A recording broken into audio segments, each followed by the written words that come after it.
Hey guys, how are we doing? So we're back with another video from Annie News, another Fate Apocrypha video, character discussion, explanation, thingamajiggamabob. Mordred, I loved Mordred in Fate Apocrypha. I thought she was boss. She had the attitude, and that final fight she had was just like so cool. Awesome. Saber red?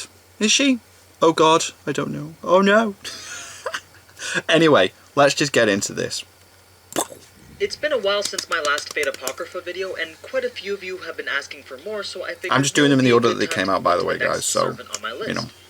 For some reason, Frankenstein not many next, people I were think. interested in Ruler. I That was don't know good. why, since she's literally a saint, but I figured I'd try my luck with the next best girl, Mordred, Yeah. otherwise known as the Saber of Red. Yes. I was gonna combine her episode with the Saber of Black's episode, but I think her character is important enough to warrant her own video. So, just as I did in my other video explaining Ruler, which I you liked should that. probably go watch, by the way, if you haven't. Yeah, it's I'm good. going to talk about who Mordred is, what her past was, and what her abilities and noble phantasm are. Cool. Let's get started then. But before we Cool talk costume. about Mordred herself, I want to quickly Saber. go over the Saber class in general, since some of you guys may be a little bit new to the Fate universe. Out of these 7 servants, there are 3 of them that are classified as knights based on their weapon. Saber is the Knight of the Sword and is widely considered to be the most powerful of these 7 servants because of their top performance in the past Holy Grail Wars. There are also very high requirements that must be met in order to be deemed a Saber class heroic spirit. Want a good example of who would be considered a good Saber class? Try Jon Snow.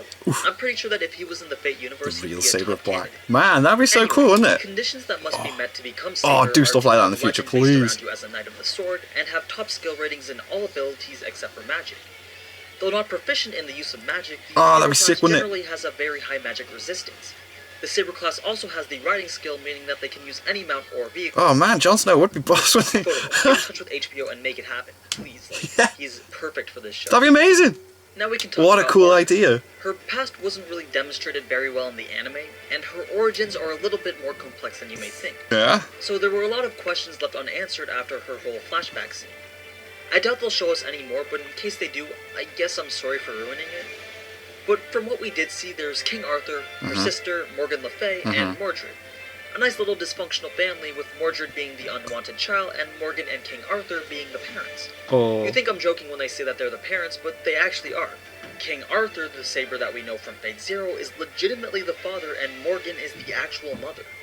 This is some Game of Thrones level incest that I'm throwing at you, Yeah. but Mordred was born from Morgan Le Fay using King Arthur's DNA. Now you're probably more confused than before because that's not even physically possible. Well, just know that there was some magic involved, and Mordred is a homunculus born from that magic. Yes. Anyway, weird shit aside, since she was a homunculus, her rate of growth was much faster than a normal human. And during her growth, Morgan repeatedly told her that it was her right to inherit the throne from her father. But until that point, she was supposed to just obey the king's order until told otherwise. So Mordred admired the king and aspired to be a proper successor to the throne. She even became a Knight of the Round Table. But when the time had finally come to reveal herself as the king's daughter, Mordred was disregarded by Arthur and completely rejected as the rightful heir. This ended up escalating into the war that we saw because the Round Table became split into those who would follow the king or rebel against her with Right. Mordred.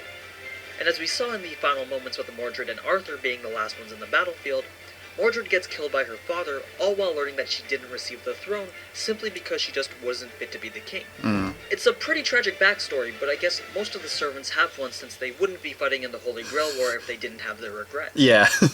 They have to Now for have her something they want, don't they? They're pretty standard for the Saber class, a big magic attack like Excalibur and a well-known sword to perform it. But just like Excalibur. Saber's sword from Fate Zero was concealed to hide her identity, Mordred's helmet is a part of her noble phantasm that conceals her true name and abilities. It's called the Helm of Hidden Infidelity, It's so cool. Secret of Pedigree. A fairly suiting name for this character, I suppose. And it's a magical helmet given to her by her mother, Morgan. It has the ability to hide information like name, skill, abilities, and even gender from anyone, including her own master.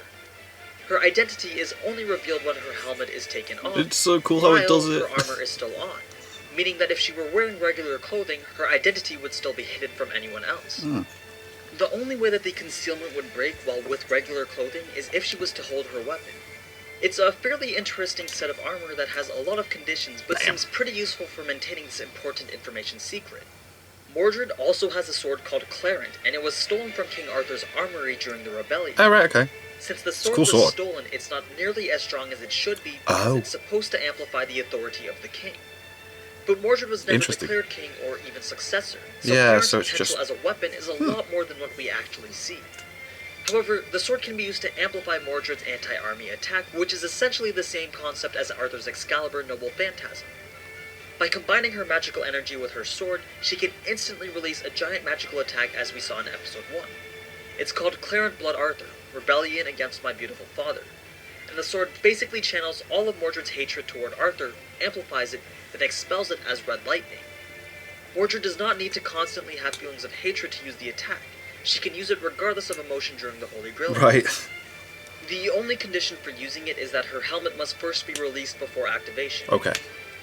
So, other than superior swordsmanship and a very aggressive battle style, Mordred also possesses Mana Burst, which is basically a release of built-up magical energy in the body to perform a move of great speed or strength. Cool, like that, It's like pretty boom. much what happens when Deku uses One For All. Yeah, that's a good But comparison. that's pretty much all I've got for you on Fate Oh, Apocrypha, okay. Saber of Red.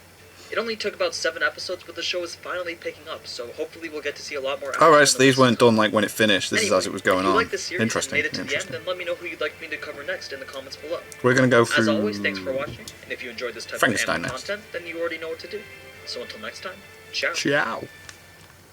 Damn. So, yeah. Next one is... Let me find my list. Frankenstein.